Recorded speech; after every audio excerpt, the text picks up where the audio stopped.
Cafezinho sempre é bom, antes de a gente começar uma conversa, né? O cafezinho tá ótimo. Boa noite para todo mundo.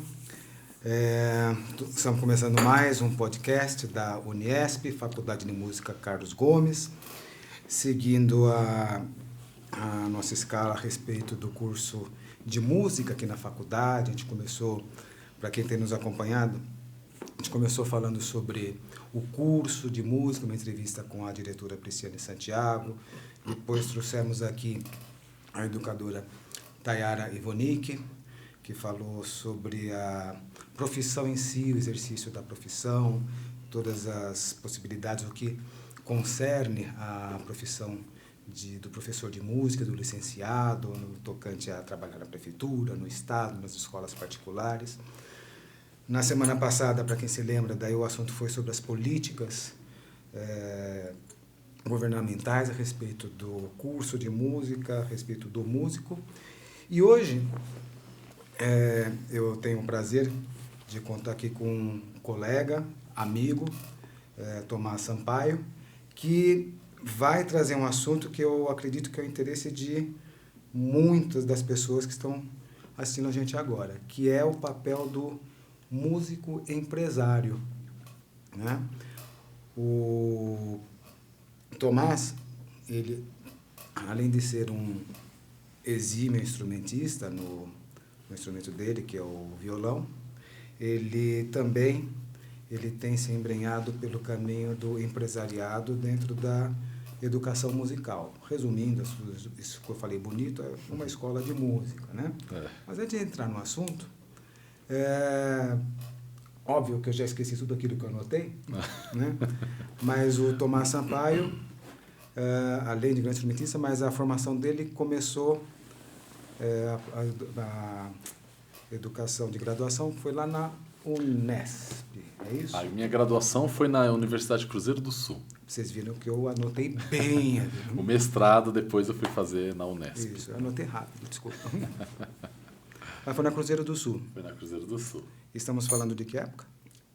Estamos falando de 2013, né? 2013. Eu me formei em 2013. Tá. Quem foi o principal professor lá que você teve? Então, lá eu tive, como professor de instrumento, eu tive o Celso Del Neri, né? O professor doutor Celso Del Neri, que foi um professor muito bacana, foi muito importante nessa minha formação lá, né? Antes da graduação, eu passei 4 anos na chamada Universidade Livre de Música, né? Que depois ela virou muita gente estudou na EMESP, ULM, muita né? gente foi para lá, para a ULM, para a EMESP. É importante frisar que hoje a EMESP, antes da ULM, é uma escola livre de música. Ela não tem nem gabarito, não é gabarito, como é que fala? Status de curso técnico ou universitário, né? É uma escola livre, isso. E lá, né, na época, pelo menos hoje eu estou um pouco desatualizado, mas eu estudei com professores muito bons também. Né? Então, eu tive a minha primeira formação, foi no projeto Guri, né? Que é um projeto governamental, né, do governo do estado de São Paulo. Que, aliás, como a maioria dos cursos do Guri, eles são feitos de forma coletiva, né? De forma coletiva. Então, mais do que nunca, o curso de licenciatura é algo quase que imprescindível para quem está lá. Não basta somente tocar o instrumento, né? Sem dúvida. E daí você foi para a Unesp fazer o mestrado? Depois eu fui para a Unesp fazer o mestrado, depois já graduado na Cruzeiro do Sul. E qual que foi o objeto de pesquisa da Unesp? Na Unesp eu fiz um projeto sobre a dialética entre razão e emoção na música do classicismo. Resumindo um pouco isso. Resumindo, que a música do classicismo ela une muito essa questão da razão e do sentimento. Né? Então a música, embora, né, a música do classicismo tenha como grande foco a razão, né, a harmonia ali das formas, enfim, a melodia acompanhada, como a gente estuda, né? E muito diferente da música do barroco, mas tem um elemento ali de emoção que está intrínseco nesse período, né? Que é um período muito curto, né? De aproximadamente ali 50 anos quase. Né? Eu quis enfatizar um pouco essa história do mestrado, porque muita gente acha que às vezes basta você se graduar, né? Para você daí exercer a profissão. Não quer dizer que você não possa exercer a profissão, mas, por outro lado, fica um pouco limitado, principalmente no aspecto, se quiser dar uma aula na universidade, se quiser dar aula em qualquer outra instituição, que não seja livre, né?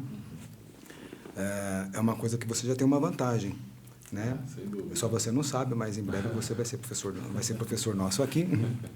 Mas é importante que vocês vejam isso, e apesar do nome todo bonito do mestrado dele, eu até recomendo a leitura, porque para quem pretende trabalhar no ramo da música, é importante não ficar apenas na parte da semântica, morfologia musical, mas também em tudo aquilo que concerne a parte do psique, a parte que não é mensurável, né? Que tem bem isso que você falou sobre. Sem dúvida, né? E antes ainda do mestrado, professor Paulo, eu fiz uma pós-graduação em gestão de conflitos, né? Em psicanálise, né? Uhum. Então, interdisciplinar. Transdisciplinar, né? Porque pega todos os aspectos ali das ciências, né? A gente estuda muito essa questão da mente humana, da psicologia, enfim, até da biologia, né? Da física, da gestão de conflitos, né? Porque nós que estamos na música, nessa área de atuação, principalmente empresarial, a gente tem que gerir muito conflitos, né? Então, eu já tinha muito interesse na área da educação, então a gente está o tempo todo lidando com conflitos, né? Então, foi mais nesse sentido que eu fui buscar essa pós-graduação. Lá eu tive um grande mestre, né? Que é o Dr. Norberto Kepp, que a gente estudou muito os livros dele, e realmente foi um divisor de água. Entender a mente humana é um divisor de águas aí para a gente conseguir lidar na educação, na performance, enfim. Kepp, como é que se escreve? Kepp se escreve K-E-P-E-E. Kepp. Kepp. Anotaram? Norberto Kepp. Para quem se interessar um pouco além da parte do aprendizado do violão, ou apenas as notinhas, e quiser ampliar um pouco os conhecimentos, porque ampliando o conhecimento, você amplia o seu leque de opções para você poder trabalhar. Se tem alguém assistindo aqui dos podcasts anteriores, vocês vão ver que não basta você se formar em música para ser um bom músico, para você ser bem-sucedido e estar no mercado de trabalho. Porque justamente depende do mercado de trabalho. Música é como uma profissão qualquer. Você precisa sempre estar de olho no que o mercado está precisando e não o que você quer dar para o mercado. Exatamente. É o mercado que manda naquilo que a gente tem que fazer, não a gente manda para o mercado. Não adianta oferecer algo que o mercado não quer, o que já está saturado. E é nesse ponto que eu queria entrar. Você falou de 2013, onde você fez a graduação, então temos um espaço aí de 10 anos, né? E aí, Escola de Música Notas de Ouro, localizado no bairro de Pinheiros. Depois, para quem quiser saber, a gente pode conversar à parte, né? Porque não está permitido fazer uma propaganda aqui, né? Não vou falar que é na rua Tucambira 196, mas então, tirando esse ponto, quem quiser depois conversar, a gente fala. Mas empresariado de uma escola de música. Você sabe que a minha esposa, alguns conhecem, a Leila, desde antes de 2013, ela sempre insistiu muito para que eu abrisse uma escola de música. E eu era que nem gato, me arrepiava inteiro, né? Eu sempre tive... pelo fato de eu ter sido coordenador da OLM, ter trabalhado em fábrica como... no grupo que idealizou a Fábrica de Cultura, enfim, eu sempre estive muito ligado na parte de gestão de escola, de curso de música. Hoje eu estou coordenador da Faculdade Carlos Gomes, né? É um ramo que me atrai, mas, por outro lado, ser proprietário de uma escola de música, eu acho que vai muito mais além de você saber fazer uma gestão, né? Porque não basta você ser um bom músico, você ter uma boa gestão. Então, conta um pouco para mim, para minha novidade também, assim como para eles. Aliás, a Bruna está falando aqui, perguntando se você já comprou a passagem para a Itália. Tá falando mesmo? Tá, então. Ela tá ao vivo. Vou comprar em breve. Ok. Então, nós vamos junto, né? Nós vamos juntos para a Itália, não é? Isso. É uma colega nossa que vai casar e tudo mais, né? A gente vai querer pegar uma boca livre lá do casamento dela. Esse casamento na Itália dura 2 dias, 2 dias comendo. Maravilha. Mas então, daí em algum momento você deve ter pensado, vou abrir uma escola de música, ou foi por acaso? Então, assim, me tece um pouco, primeiro, o histórico disso, e aí que eu acho que tanto eu como eles querem saber o que é ter uma escola, o que é gerir uma escola, a principal pergunta que eles devem estar pensando em fazer é: dá para ter lucro? Como é que é? Então, dá um pouco dos caminhos aí, para quem tem interesse, né? Por onde deve começar? Então, vamos lá, faz o histórico. Tá, vamos lá então, Paulo. Bom, a ideia da Notas de Ouro, ela nasceu de um amadurecimento da minha vida de 15 anos de trabalho na educação musical, né? Então, eu já estudava, eu estudei o instrumento, como você falou, fiz uma boa formação instrumental, né, camerística também, acho que é muito importante, né? Eu também saí das aulas coletivas e eu tive alguns mestres que foram essenciais. Música de câmara e prática de conjunto é a mesma coisa, apenas uma pequena diferenciação entre a música de concerto ou a música popular. Né? Isso, eu tive alguns mestres que foram essenciais. O maestro Cláudio Weisman foi uma grande inspiração, né, no ensino, na educação musical. Conheço o Cláudio. Então, é um professor, né? Inclusive, eu o encontrei na terça-feira passada num concerto, foi muito bacana. Então, assim, algumas inspirações você sempre tem que ter, né? Alguns mestres que você pode se apoiar ali, que você pode ter como referência, né? Além disso, a gente tinha um grupo que chamava-se Grupo Notas de Ouro, que era um grupo de violões. Aonde que era? Das obras sociais Nossa Senhora Quiropita, na qual eu dei aula por 17 anos, né? Que, aliás, é onde os seus professores hoje também trabalham, né? Isso, Tá, exatamente. a gente já volta a falar desse projeto. Exatamente, na qual, né, nós fazemos formação, né? Eu gosto muito de fazer formação também de professores hoje, desde pequenininho, né? Os jovens vão, estudam, entram na universidade, se tornam músicos, professores, isso é muito bacana, né? Então, lá na Quiropita a gente formou o grupo Notas de Ouro, e a Quiropita são as obras sociais, onde tem a festa gastronômica, né? A maior festa gastronômica do Brasil. E ali, como era muito visualizada, né? Essa festa sempre foi muito famosa, né? A gente recebia muitos convites para ir tocar em vários lugares, né? Então a gente acabou tocando em muitos lugares com esse grupo de violões, né? Através da coordenação pedagógica do Cristóvão Gonçalves, que também foi uma pessoa chave, assim, muito importante, que eu aprendi muito na educação. Em que ano que a gente está aí? Aí nós estamos, isso aí 15 anos atrás, né? 2008, 2009? Por aí. Tá. Então a gente começou, eu era ainda um adolescente, mas já comecei a dar aula lá na Quiropita com 17 anos. A gente foi formando esse grupo a gente foi tocando em vários lugares, né? E aí eu comecei a dar aulas e pegar mais alunos, né? Até que um momento, eu já tinha me formado na universidade e as pessoas perguntavam muito de outros instrumentos, né? Você dá aula de piano, você dá aula de canto, você dá aula de cavaquinho, você dá aula de outras coisas? Eu falo, não, sempre indicavam os amigos e tal. Até que chegou um momento que eu já tinha um espaço ali na Brigadeiro Luiz Antônio, no centro, né, aqui no centro de São Paulo, e eu tinha um espaço onde eu dava aulas de violão lá. E aí as pessoas começavam a perguntar, eu falei, vou chamar um espaço amigos, teu? Um espaço meu, que eu tinha em sociedade com uma outra pessoa. E aí eu tinha alguns horários lá, e o meu padrinho, né, que é o Cristóvão, que foi coordenador do Notas de Ouro, ele tinha uma outra área de atuação lá. E a gente começou a dividir esse espaço. E logo que eu comecei as atividades com aulas de violão lá, tinha bastante alunos, dava muita aula fora também, né? Começaram a aparecer outros alunos de outros instrumentos. Então eu convidei um colega, né, para dar aula de canto, um outro colega para dar aula de um outro instrumento. Até que chegou um momento que realmente a gente começou a ter muito aluno para um espaço de uma sala, né? Um espaço pequeno, metade dessa sala aqui. Uma sala bem pequena. Então, nasceu a ideia de ir para um espaço maior. E nessa eu falei, por que não abrir uma escola de música, né? Porque a bagagem prática do ensino de música eu já tinha. Eu não tinha essa parte de gestão, que é praticamente uma pessoa totalmente diferente. Né? A parte de gestão administrativa era uma coisa, eu sou da área artística, né? E dava aulas de música, né? Então, eu era professor e músico. Mas, inclusive, até onde eu sei, inclusive das finanças, não é nem você quem cuida, né? É também, mas assim, você tem que ter uma pessoa que é especializada nessa área para lidar com a parte da literalmente é um empresário. Financeira. Você é nos dias de hoje, é o CEO. CEO. Isso. Eu costumo dizer que eu sou o diretor artístico-pedagógico da Escola de Música Notas de Ouro, né?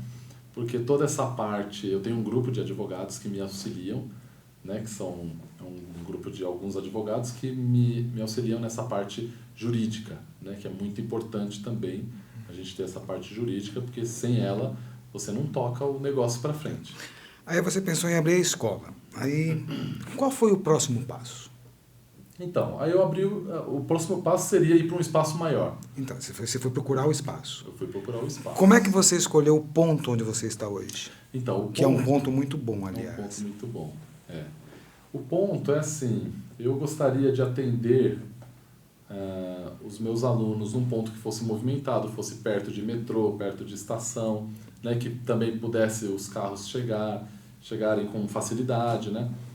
E então, andando ali pelas ruas de Pinheiros, né, e também assim, eu estava muito já ali voltado para a Zona Oeste, né? Eu moro na Zona Oeste, então na região ali do Sumarezinho, então eu sempre gostei daquela região ali de Pinheiros. E passando pelas ruas a gente encontrou um imóvel lá, né? Ainda eu e o meu sócio, né? Que na época era o sócio. E eu fui lá e nós vimos um imóvel que poderia ter duas funções. Uma do estúdio de música, que até então era um estúdio de música, não era uma escola como é hoje, que era um estúdio no qual a gente dava aulas, e era um laboratório onde o meu sócio fazia as pesquisas dele, fazia os atendimentos dele. Teu sócio também é músico? Não, ele não é músico, ele é pedagogo. O que é importante. Eu estou vendo ali, não dá para ver tudo de uma vez, nem para responder, mas uma que passou ali que chamou a atenção. Quero abrir uma escola de música, não tenho muito poder aquisitivo. O que é o primordial para eu começar a ter uma escola, para começar a funcionar? Olha, Gaza, desde infraestrutura básica, instrumental, até que RH, que pessoas que eu tenho que ter junto comigo para começar uma escola de música. Então, a primeira coisa é você precisa dominar muito a sua área. O que eu quero dizer com isso? Dominar a sua área você tem que dar uma aula boa, você tem que saber fazer isso muito bem, e você tem que ter um certo feeling para você sentir o que os alunos, o que esse mercado, como você falou. Então, além de dirigir, você também dá aula. Sem dúvida. Você consegue fazer as duas coisas. Sem dúvida, eu dou bastante aulas, né? Inclusive, eu acho que uma das partes mais importantes é eu não me desligar dessa parte artística. Então, eu toco, eu gravo, eu produzo eventos, né, ainda. Eu não quero sair dessa área artística, né? Ele olhou para mim e deu risadinha, mas ele tem medo de falar. Ele produz shows, ele já me chamou para fazer uma gravação com um grupo de forró e eu fui. Sim, já toquei. O Gazaneu toca em grupo de forró. Por que eu estou dizendo isso, né, Gaza? Eu falo Gaza aqui porque, né, a gente tem uma certa intimidade. Mas eu digo isso porque, assim, eu vejo hoje, pela necessidade da demanda do mercado, né, como você falou no início da exposição, a gente precisa dominar várias vertentes da música, né? Você precisa saber fazer várias coisas dentro da música, você não pode só tocar um instrumento. Ah, tá. Entendi. É isso que eu quero dizer. Tá. Né? Então você precisa saber fazer arranjo, você precisa produzir um evento, né? Você precisa entender... Porque tem no curso. Tem arranjo. Então, você precisa saber dar aula, você precisa entender dos outros instrumentos, pelo menos um pouco. Sociologia, sabe? Filosofia. Isso, filosofia, né? Até teologia. E hoje, com a nova era da tecnologia e também de inclusão, ou seja, nós temos uma disciplina aqui que chama Fundamentos Educacionais da Inclusão, uma coisa, Fundamentos de Inclusão, né? E você diria que isso também já passa a fazer parte essencial de alguém que está querendo ter esse diferencial de especialidades com inclusão, com outros tipos de público? Sem dúvida, até porque a sociedade está mudando. Cada ano que passa, pelo menos, né, eu estou com 33 anos. A minha geração, quando eu estudava, era totalmente diferente dessa molecada que está aí hoje. Né? Então você precisa se atualizar o tempo todo para você conseguir incluir, né, as pessoas diferentes, né, os diferentes públicos que estão, né, na própria cidade de São Paulo. A gente tem diversos públicos. Né? Isso vem cair mais ou menos o que a gente vem falando em todos os podcasts, que não basta tocar. Né? O tocar bem não te garante uma fonte de renda. Tá, há exceções, claro, mas a USESP tem o quê? 100 vagas, 80, né? Nós sabemos que temos pelo menos 100 vezes ou mais do que isso de músicos, né? Então, essa parte de escola de música, a gente vê muita escola de música. Da mesma forma que a gente vê muita escola abrindo, a gente vê muita escola fechando também, né? E também cai naquela outra parte também de não se tornar apenas um fundo de arrecadação de dinheiro para você poder sobreviver, né? Que daí eu chamo muito que são os reservatórios de música e não conservatórios de música. Mas voltando ao ponto, só para não perder o fundamento, você estava falando sobre a questão do músico, se ele ser versátil, tudo, mas e ainda não chegamos na parte de quem tem que abrir a escola junto comigo. Eu vou abrir a escola e depois tenho que ter, no mínimo, isso de estrutura e essas pessoas são imprescindíveis. Um faxineiro, um advogado, enfim. O que a pessoa que quer abrir uma escola de música, tá. Para ele começar, pelo menos, sair do zero e saber fazer um orçamento, o que ele tem que fazer para poder engatinhar nisso daí. Aí tem duas coisas, né? A primeira é que, assim, a pessoa, né, como eu falei, a primeira coisa, ela precisa saber fazer o essencial ali, que é dar uma aula bem, ela precisa estar cercada por pessoas também de confiança, né? Nós, no início da Notas de Ouro, a gente deu algumas cabeçadas, né? Com professores, alunos, né? Aquela coisa do início, né? Eu tenho professores lá que estão desde o início comigo e eles viram, né, o quão difícil é, né? Mas eu acredito que é o seguinte, quanto mais pessoas tiver, melhor. Você sobreviveu à pandemia, né? A escola. Nós sobrevivemos à pandemia com muito trabalho, né? No início, eu fazia tudo, né? Na escola, desde a faxina até a parte financeira, eu ia entregar na rua os flyers, né? Então tem essa parte de marketing também. Tem a parte de marketing, claro. Então no início eu fazia tudo, né? Era sozinho, eu só dava aula lá de violão e tinha mais 2 professores lá que estavam me auxiliando. Depois foi crescendo e isso acaba sendo natural. O que eu ouço muito dos músicos, que eu acho que é importante colocar aqui, é que muitos músicos não querem ter as dores de cabeça de uma escola de música, né? Então isso precisa ser respeitado, claro, porque, né, os músicos, eu ouço muito assim que eles querem ter algum negócio na área de música, mas a escola de música como que eu posso dizer? É um trabalho que dá trabalho, realmente. Né? A parte administrativa, ela é complicada. Então, além dos professores, quem mais tem que fazer esse staff inicial? Então, você tem que ter uma equipe jurídica para te auxiliar. Quando você fala equipe, é vários advogados? Alguns. Pelo menos, você pode começar com um. Né? Eu tenho algumas pessoas que eu converso o tempo todo, assim, que me auxiliam em muitas coisas, porque os advogados também têm as suas vertentes, né? Um é especialista em determinada área, outro é mais... Entendi. Então, e a sociedade está muito difícil hoje. Né? Hoje, empreender no Brasil, infelizmente, é uma realidade do Brasil. Né? Empreender é difícil. Então, você é microempresa, né? Nós somos microempresas. Pelo Simples. Isso. E, assim, uma nossa vantagem é que todos os nossos professores lá também são empresários, né? Então, trazer o professor para dentro da empresa, para ele ser empresário também, ele tem um CNPJ e o professor ser ele não é, assim, um funcionário, é isso que eu quero dizer. Nem pode ser, né? O professor, ele é um empresário que ele está prestando um serviço. Colaborador. Um colaborador, exatamente, como a gente chama lá. Então, isso é fundamental, né? Eu vou falar uma coisa aqui, ele sabe a pessoa quem é, mas é só para explicar que é uma das pessoas mais importantes que eu sei que tem lá. Quem é a Edna?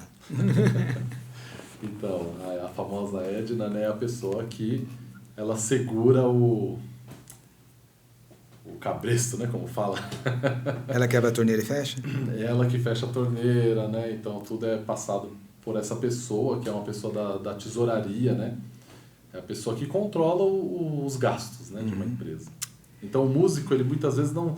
Isso é uma realidade da classe artística. A classe artística, ela não sabe lidar muitas vezes com o dinheiro, né, isso é uma realidade que a gente tem que colocar, né, sobre a mesa. Você já comprou teu Porsche, tua pulseira de ouro? Isso é uma das questões, né? Se a pessoa quer ficar milionária logo cedo, então...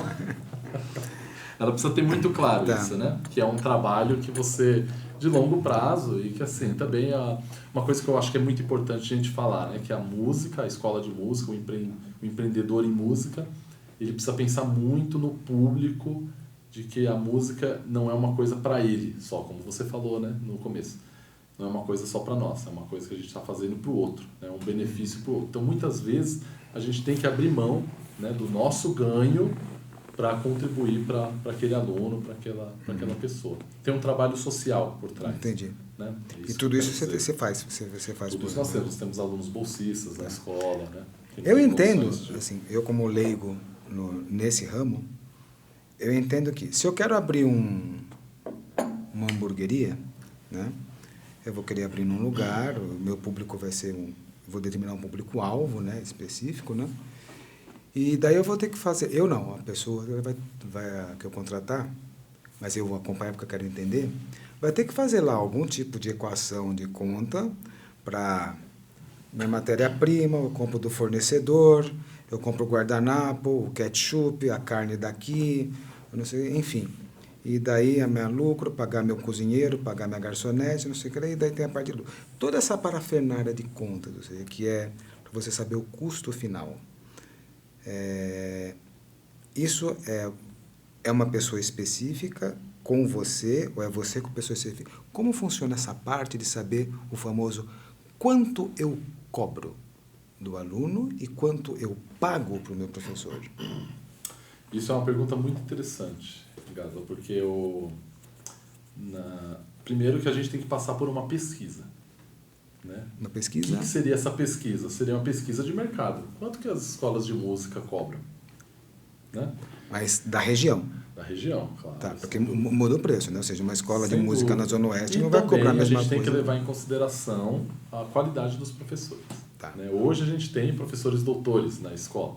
Então, a gente tem que ter um trato diferente. Né? Se o professor tem discos gravados, se o professor tem uma carreira artística, tudo isso conta como diferencial da escola, né? Sem dúvida. Muitas vezes a gente recebe pela secretaria da escola pessoas que já estudaram há muitos anos atrás e elas querem saber o currículo do professor. Ela quer saber quem é o professor, tem algum vídeo dele tocando. Né? Então, hoje as pessoas estão procurando qualidade mesmo, ainda mais quando a gente está em determinados lugares, né, da região de São Paulo, né, que a gente tem uma imensidão de pessoas, né, e as pessoas procuram muito a qualidade, ela quer saber como é a estrutura da escola, ela quer saber como é o lidar, como é o ambiente, ela quer conhecer primeiro. Tá. Você tem Instagram? Temos o Instagram da escola, sim. Mas, que eu tô vendo, se a pessoa quiser...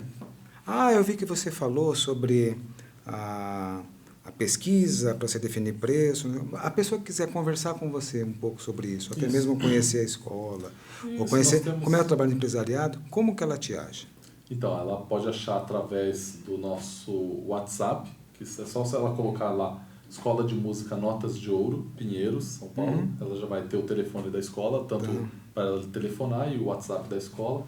E ela conversa com a secretaria e marca um horário com um de nossos colaboradores, né, para a gente conversar. A gente faz muita consultoria. E você passaria essas informações? Vocês fazem consultoria? A gente faz consultoria. Tá. Então, peraí uma parte. Então, fala sobre esse trabalho. Isso. Para quem quer abrir, você tem gente ali, você está interessado em abrir escola. Então, vamos lá, trabalho de consultoria. Isso, então, não só para abrir escola, mas como que ela pode empreender na música. Né? Então, a gente faz uma consultoria também através do nosso portal aí, né, do nosso site, www.notasdeouro.com.br. Você entre em contato no nosso telefone, WhatsApp, www.notasdeouro.com.br.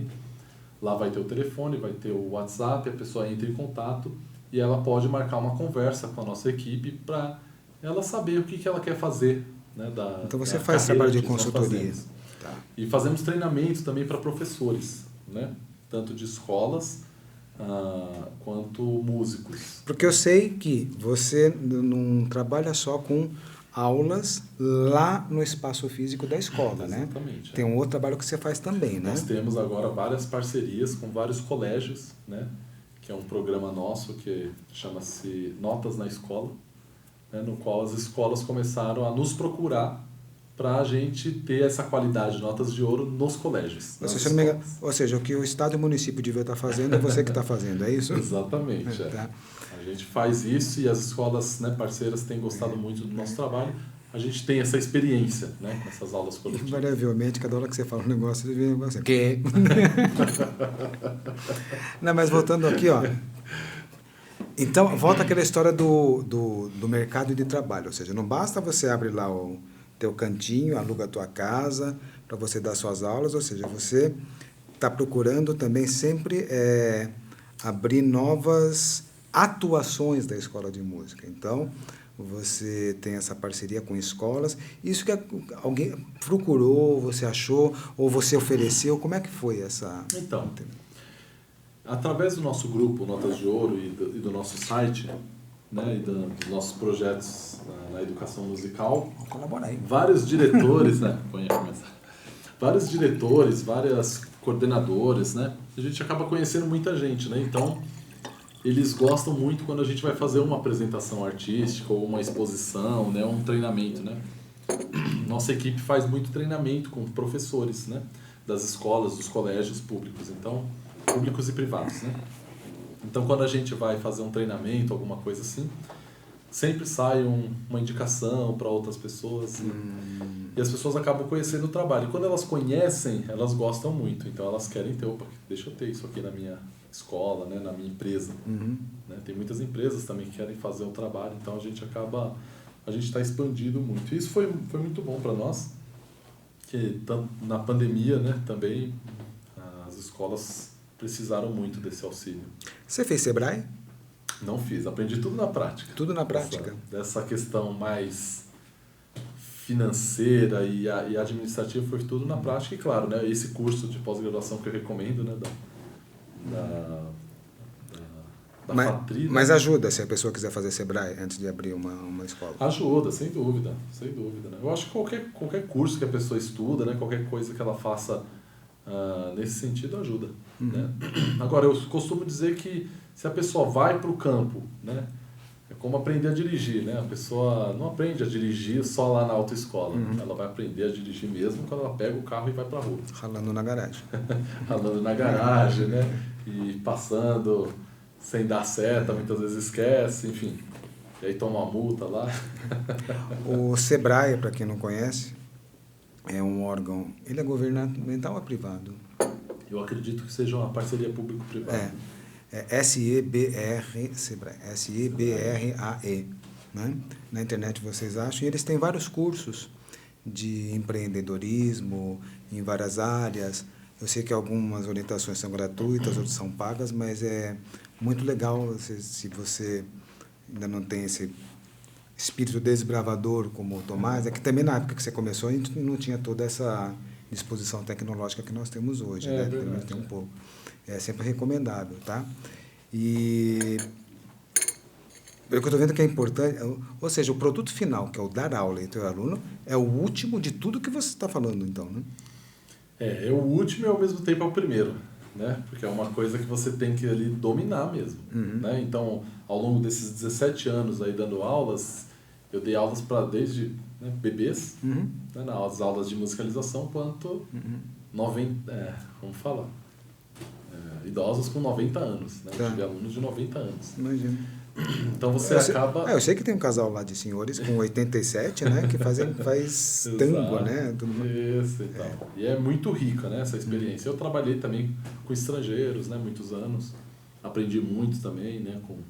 Especificamente com sul-coreanos, né? Eles têm uma dinâmica também muito diferente, muito rica, por um lado, né? Assim, e você acaba aprendendo, conversando com pessoas, né? Do mesmo jeito que o Lorde Vinheteiro tem a professora Helena lá nas lives dele, é a Edna que define margem de lucro, o que pode fazer, o que não pode, ou quanto que você pode investir, porque eu sei que você reformou a escola recentemente, eu sei. Como é que funciona essa parte do lidar com o financeiro? Ou seja, tem que cobrar tanto, não pode gastar, para esse professor pode pagar tanto.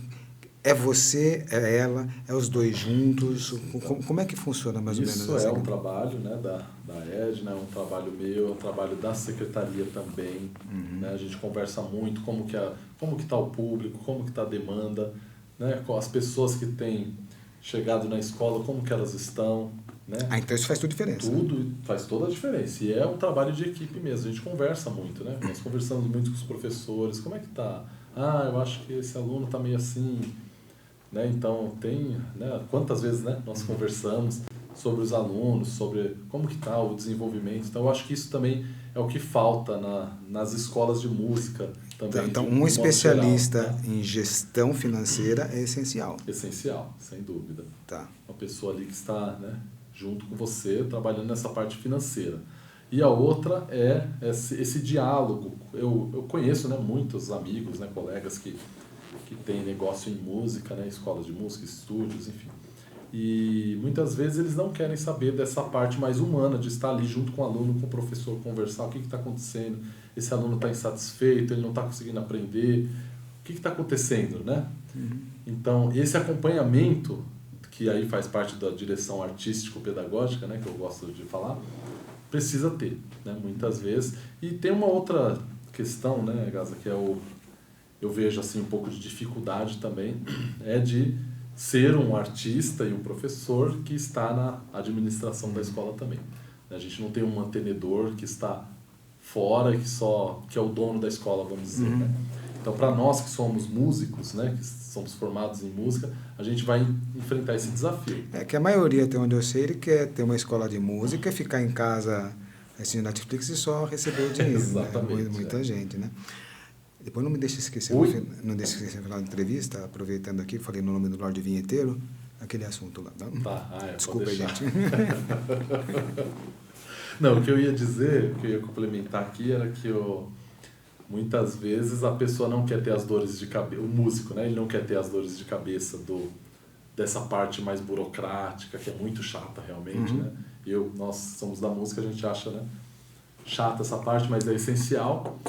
E muitas vezes a gente gostaria também só de administrar, né? O que não é o meu caso, porque eu não me vejo como não estar ali na parte artística e dando aulas, né? Então a minha formação foi essa, né? Depois que veio essa parte administrativa, né? Ela caminha ao lado, é isso que eu quero dizer. E assim, teve um passarinho que me contou que a tua agenda era de papel post-it. Como é que é? Como é que é essa história aí? Não, essa questão é porque eu sou muito analógico, né? Eu sou pouco digital, então isso foi até uma brincadeira lá que uma das secretárias fizeram, porque elas me mandam tudo online, né? No Drive. É uma coisa que, por um lado, facilita, muitas pessoas gostam desse nosso sistema, né, que a gente... Inclusive, foi eu que tive a ideia, né? Vamos fazer todas as planilhas online, vamos fazer lista de presença online para os professores terem, né? E os alunos recebem também essas questões de pagamento tudo via WhatsApp, que é uma coisa que facilita, e hoje o pessoal está procurando isso, né? O público está procurando mais digital, uma coisa mais fácil, né? Hoje em dia as pessoas nem atendem mais telefone, né?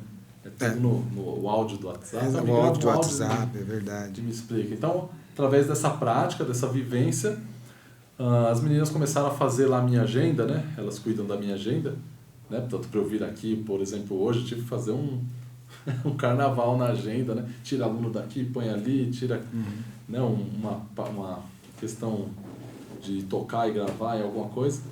Então, chegou um momento que eu olhava para o computador e não conseguia definir aquilo, porque você tem que pegar o mouse e mexer naquilo, e eu gosto da caneta mesmo. Então, a Letícia, que é uma das minhas secretárias lá, ela pegou e me fez uma planilha totalmente no papel, assim, e eu gostei muito. Eu vi. Ela fez colorido. É o que funciona para mim, né? Não indico para todo mundo, mas para mim funciona bem. E teve um dia que eu estava com um CD e eu precisava mostrar na aula. Eis que eu procuro um CD e eu ligo para o dono da escola. E a resposta que eu tenho: a gente não tem essas coisas antigas aqui não. Mas faz agenda de papel, vai entender. Eu não lembro disso não, mas tudo bem. Não é brincadeira. Não, mas olha, eu não sei para ele, mas para mim já abriu um bom leque de informações, né? Então, se a gente for resumir para quem quer abrir escola de música, acho que o primeiro ponto é exatamente procurar um ponto. E antes, para procurar esse ponto, fazer essa pesquisa que você falou de... É uma pessoa contratada que vai te ajudar a fazer essa pesquisa de onde abrir o ponto, ver público? Como é que é essa história? Não, ali foi tudo na raça, né? Porque até o momento eu não tinha tantas pessoas para me auxiliar no começo. Uhum. Comecei meio que sozinho, claro que, né? A gente conta com grandes amigos, assim, né? Amigas, pessoas próximas que a gente conversa muito, né? Eu conheço sempre muita gente, né? Bem-sucedida, graças a Deus. E essas pessoas sempre conversando comigo. Mas eu acho que também tem muito da vocação, né? Eu acho que eu já tinha uma vocação para fazer alguma coisa nesse sentido. Né? Até porque a gente acaba trabalhando com muita gente e ajudando muita gente, né? Então, mas ter uma equipe é fundamental. Né? E eu sei que você tem aulas pro bono lá também, não tem? Como? Aulas pro bono. Temos diversas aulas. Explica para eles o que é. A aula pro bono é aquela que você dá, mas não recebe monetariamente por ela, né? Isso. E pode ter fim social ou não, e pode ser também uma aula em troca de uma coisa. Por exemplo, a pessoa, em vez de pagar financeiramente, ela paga com algum tipo de trabalho para a escola. Então, esse tipo de aula você tem. Temos várias aulas nesse sentido e é muito rico também. Porque assim, a gente trabalha na região de Pinheiros, que é um bairro de classe média alta. Sim. Né? Porém, nós temos muitos alunos na periferia, né? Nas obras sociais da Quiropita. Da Quiropita, isso que eu ia falar. Que são pessoas que não têm condição nenhuma de pagar um curso de música, né? Então, muitas vezes, a gente vê talentos incríveis ali e que não tem condição, né, de pagar. Então, a gente oferece essas bolsas, né, para esses alunos. Uma pergunta minha. Eu posso dizer que essas bolsas que você dá, elas estão computadas nos ganhos e nas perdas, nos ganhos que a Edna faz aferição, ou seja, de lucro que entra ou que sai? Sim, ou não, a gente sempre tem, né, um controle, né, do que a gente pode ou não, mas muitas vezes a gente aparece um aluno lá que é super talentoso e que, assim, ou então está numa situação muito complicada dentro da família e que a gente precisa resgatar essa criança, esse jovem, né? Tá. Então, na pandemia, a gente teve muito isso, né? Pessoas assim, com uma situação muito complicada dentro da família, passando por muitas necessidades e a gente precisava tirar daquele ambiente de vulnerabilidade, vamos dizer. Né? Então, a gente tirou a pessoa e quer vir estudar, muitas vezes isso não é tão pensado, né? Então, o fato da sua escola ser bem-sucedida, ou seja, você ter dado certo como empresário, foi principalmente porque você não ficou apenas naquela ideia de vou abrir uma escola de música apenas para dar aula. Ou seja, você procurou também, ou seja, dar aula, mas eu sei que você faz cursos, faz palestras, isso. Tem workshops, faz imersão em outra cidade, que eu sei que vai ter uma isso. Agora nos próximos dias. Ou seja, você procurou também trabalhar com outras facetas que pode trabalhar com a música, mas, sobretudo, você faz também com interdisciplinaridade também, em alguns aspectos, né? Exatamente. Tá. Exatamente. Então, a gente une muito, né, os campos, né, do saber aí para a gente também conseguir abarcar todo esse volume de conhecimentos. Né? Você faz treinamento periódico com todo mundo lá? Nós fazemos na medida do possível. Né? As pessoas mais próximas a gente acaba fazendo um treinamento mais acompanhado, né? Mas a gente sempre procura ter reunião com os professores, né? Dar uma orientação para que esses professores... eu sempre converso muito com os professores, né? Individualmente, então a gente está sempre acompanhando ali para o produto final, que são os alunos, né? Eles terem um benefício maior. Né? Tá, e a gente já tem que...